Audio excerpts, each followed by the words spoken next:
eles colocam moeda corrente. Então as pessoas pensam que aquilo dali é dinheiro vivo, e não é. Uma parte sim é. Agora, só se eu fosse muito burro, né?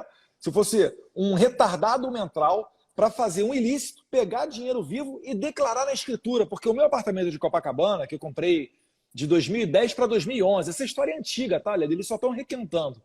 Que eu comprei de 2010 para 2011, isso, 160 mil reais. Uma parte eu paguei em dinheiro vivo. Agora, eu declarei na escritura, eu declarei no imposto de renda e declarei no TSE quando eu saio candidato. Então é o seguinte, não tem nada de novo aí. O que os jornalistas militantes fazem? Eles, sabendo que a população não vai ficar entrando no TSE para ver qual carro que eu tenho, qual patrimônio que eu tenho, eles dão contornos de novidade num fato que já é público. Então eles ficam lá fuxicando. Opa, olha isso aqui dá uma matéria de jornal, ó, vou fazer acontecer. E por que são tantos? Eu, no caso, tenho 2 apartamentos. Esse de 160 mil em Copacabana, que é um quarto-sala, sem vaga na garagem, que não bate sol, hoje em dia ele está alugado, e um outro em Botafogo. Esse sim mais caro. Por que mais caro? Porque eu já era deputado federal. Eu fiz um pé de meia, dei uma entrada de 20% e parcelei os outros 80% em 30 anos, se eu não estiver enganado. Como todo brasileiro faz na para Caixa Econômica, está lá escrito isso, na Caixa Econômica Federal. Sim. Então não tem nada de anormal nisso. Inclusive, essa militância já fez uma denúncia anônima na PGR, há alguns anos atrás, foi aberta uma investigação preliminar e foi concluída dizendo que não tinha nada. Então, assim, é lamentável que o Estadão chegue agora, parece que é uma resposta, né? Que o presidente está indo bem, foi bem na sabatina da Globo, foi bem no debate, dá uma resposta tentando botar alguma notícia negativa no ar. E o Flávio, o que acontece com ele? O Flávio, ele pegava 2%, 3%, dava de entrada numa sala comercial na Barra da Tijuca. Você é do Rio de Janeiro, sabe que é uma área em plena expansão, agora até o Recreio dos Bandeirantes, dava entrada, parcelava o restante. Passava um tempo, o negócio ia começar, a construção ia se concretizando, ele pegava ali na metade do caminho, ou após a conclusão, vendia, pegava o dinheiro, investia em outro imóvel. Então ele ia comprando e vendendo imóvel, e assim ia fazendo o dinheiro dele. O Estadão se aproveita disso para falar, olha, dezenas de imóveis, mas a gente não tem dezenas de imóveis. Quem dera eu, né? Mas infelizmente eu não tenho. Gostaria muito de ser tão rico quanto o Estadão fala, mas não sou. É impressionante isso, né? Eu não sei como é que vocês aguentam, porque, aliás, eu não sei como é que o seu pai aguenta. E é uma das perguntas que eu quero fazer a ele, que ele está me devendo uma live, que a última que nós fizemos, ele mesmo disse, eu quero fazer outra. Ele dá uma entrevista para você. Ele vai dar uma entrevista para você. Pois é, eu quero que ele dê. Eu sempre faço essa pergunta para ele e não canso de fazer. Como é que ele aguenta tanta pancadaria? Uhum. Eu confesso que eu não teria essa força. O que acontece, Leda? Ele, principalmente depois do nascimento da Laurinha, ele passou a ser muito mais apegado à religião. A criação dele é católica. Todo mundo sabe que a Michelle é a primeira dama. Eu chamo minha madrasta. Ela é de perfil evangélico. Então, ele tem cada vez mais frequentado meios evangélicos, meios cristãos. Ele fala que tem por hábito se ajoelhar antes de dormir, faz a sua oração, né? A Michelle, obviamente, poxa, vive a vida cristã de fato. Então, isso daí é o que eu acho que dá força para ele seguir adiante. Porque, às vezes, até eu mesmo fico imaginando, né? Poxa, o que leva a pessoa a ficar tomando tanta pancada? Porque ele tem tudo para ser uma pessoa o quê? Frustrada. Ele faz o certo. Ao invés de colher os louros, ele colhe pancada. Então, isso desestimularia qualquer pessoa natural. Mas a força dele, a gente acredita, vem do sobrenatural. Então, é por isso que ele aguenta. E outra coisa também, o segredo dele são essas motociatas, os encontros com a população, as chamadas paradas inopinadas. Normalmente ele fazia muito quando ele ia para uma inauguração, alguma coisa no estado, e no trajeto de helicóptero ele pedia para parar num campo de futebol, numa cidade no meio do caminho. As pessoas vão à loucura, né? Ou porque conseguem enxergar o presidente ali, que nunca imaginariam ver um presidente na sua frente, e outras temendo pela segurança dele.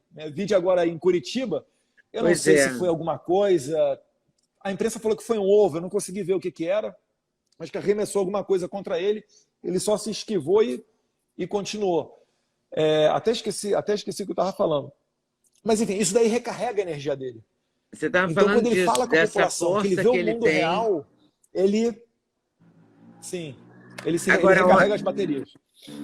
Você não conseguiu descobrir o que foi? Se foi porque uma parte da imprensa dizia que era que o rapaz jogou alguma coisa, atirou alguma coisa. E uma parte dizia que era uma Uma parte simulação. falou que foi nada.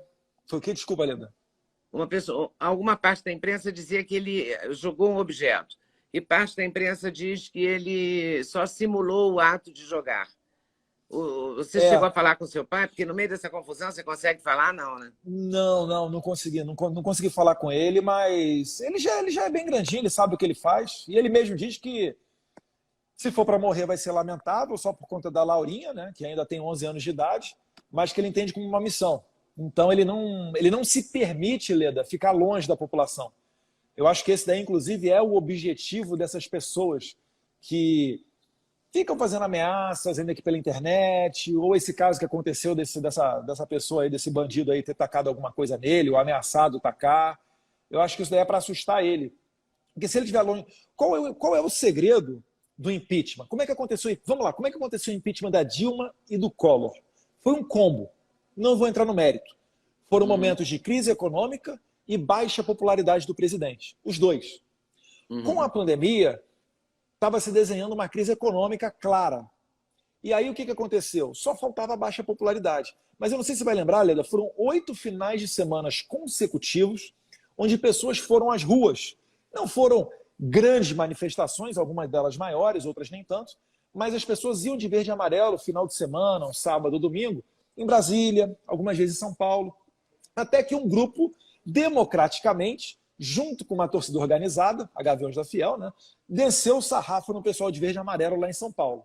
E aí o presidente falou, pessoal, não precisa ir às ruas, não precisa se sacrificar nesse momento não, pode deixar, tá tranquilo. O que os nossos opositores queriam? Eles queriam que não tivesse nenhuma demonstração de apoio ao presidente para dar a entender que ele teria baixa popularidade e fazer aprovar o impeachment em Brasília sem a participação popular. Esse era o plano do Rodrigo Maia e da turma dele. Só que acabou não se concretizando. Por quê? O presidente ele tomou uma postura de se preocupar não só com a saúde, mas por razões óbvias, com a economia. Porque se você não tiver dinheiro para comprar um alimento de qualidade, você vai adoecer, você vai se desnutrir. Isso é óbvio. Você não podia se exercitar, você tinha que ficar em casa e você não tinha que comer. O que vai dar nisso? Vai dar em caos. Então o presidente ele fez o auxílio emergencial no primeiro momento, bancarizou vários invisíveis. O ministro Onyx Lorenzoni fez um trabalho sensacional nessa pasta e depois o João Roma entrou e trocou o pneu com o carro em movimento. E graças a Deus, eu tenho certeza que Deus é brasileiro, graças a Deus a gente não chegou numa situação de caos, mas era a expectativa dos nossos opositores, com certeza. Pois é, a expectativa de tirar o presidente Jair Bolsonaro acho que vem desde o dia 1º de janeiro de, sei lá, 2019, né? Sim, eu nunca vi pesquisa presidencial em 2019 já. Um ano depois eu porque a eleição de 2022 chegou lá em 2019, né? E foi-se... Há um terceiro turno rolando, né? Essa que é a verdade. É um terceiro turno isso. Sim, e o tempo todo e tal. Algumas coisas... nenhum governo é perfeito. Então, alguns erros se cometem, algumas coisas dão errado. Teve a pandemia, uma guerra na Ucrânia. Também ninguém estava esperando. Nem a pandemia, nem a guerra. E começou com o Brumadinho. O Brumadinho já afetou o nosso PIB. É verdade. Eu já tinha até esquecido daquela tragédia, meu Deus. Teve óleo no Nordeste. Esquecido de relacionar com esse governo, né? Não esquecido da tragédia. A tragédia é inesquecível. Mas de relacionar com o governo, eu tinha esquecido. Eu estava pensando só na pandemia. O governo tinha tudo para dar errado. E nas traições também, né? Hein? Esse governo tinha tudo para dar errado. Começou com essa tragédia que afetou, enfim, foram algumas centenas de pessoas que morreram, lamentavelmente, mas ainda teve efeito reflexo econômico. Eu não sei exatamente quanto, mas chegou a afetar até o nosso PIB. Porque muito do que a gente, aqui no Brasil, recebe de investimento é através da venda das commodities, né? São dos minérios, e a Vale é a maior do Brasil. Então, realmente, já começamos com uma tragédia, era independente da nossa vontade, mas foi muito ruim. E tiveram as traições, verdade. No meio do caminho ainda, muitas traições, não só de parlamentares, mas de ministros. Pois é uma coisa estranha que acontece, né? E continua acontecendo. Por exemplo, ontem, quando a Simone Tebet entrou na Justiça, não sei em qual TSE, onde é que foi, contra a propaganda que a Michelle aparece. Ela tinha acabado de dizer Leda, que era feminista naquele debate, eu acreditei. é a feminista que quer menos participação das mulheres nas eleições. Eu não consigo entender. Será que É esse uma coisa pessoal não tem estranha. assessoria? Será que eles não conseguem enxergar que, assim, se eu tomar essa atitude, vai acontecer esse efeito? Será que elas estão tão cegas pelo ódio, pela sede de tirar o presidente do governo e acabam metendo os pés pelas mãos? Porque se é que a Simone Tebet tem uma bandeira, que ela pelo menos ainda tenta maquiar e vender esse produto, é de defesa das mulheres. Mas é muito ruim. Quando ela faz isso, ela já tem um tiro na fuselagem, que é a não defesa da Anísia Yamaguchi.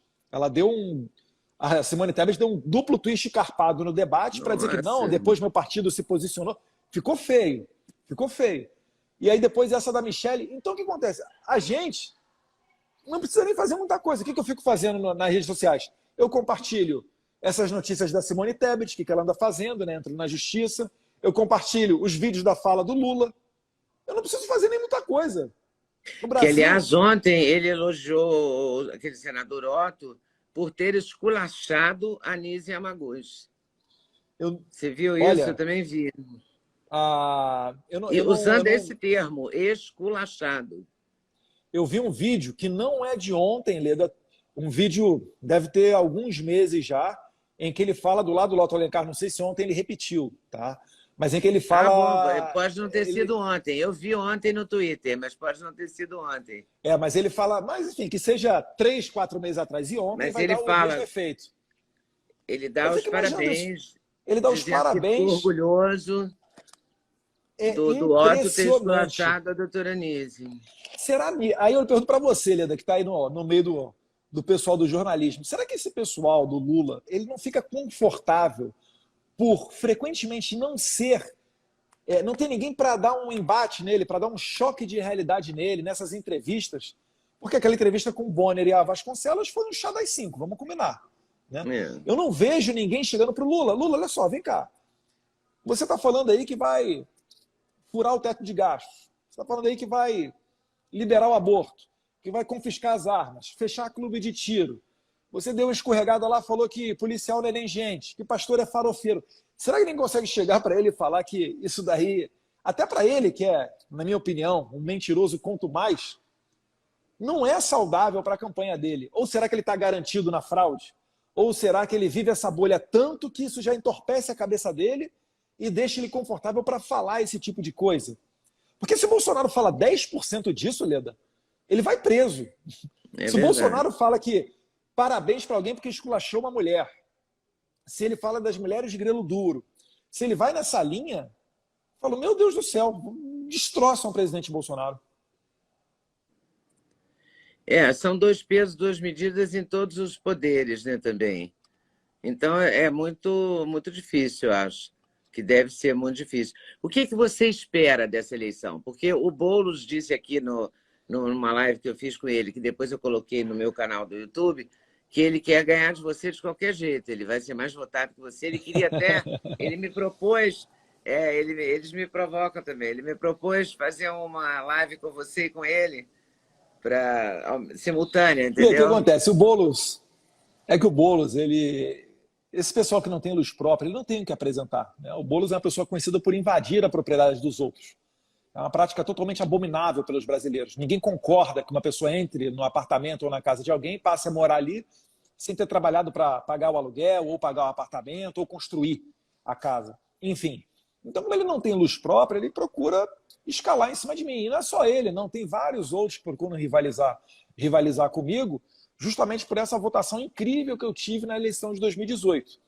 Gostou do corte que você acabou de ver? Vale a pena conferir com certeza, né? Então vai conferir muitos outros cortes no canal de cortes Leda Nagli. É claro que a entrevista completa você vai conferir no YouTube Leda Nagli, canal Leda Nagli do YouTube. Você não pode perder de jeito nenhum.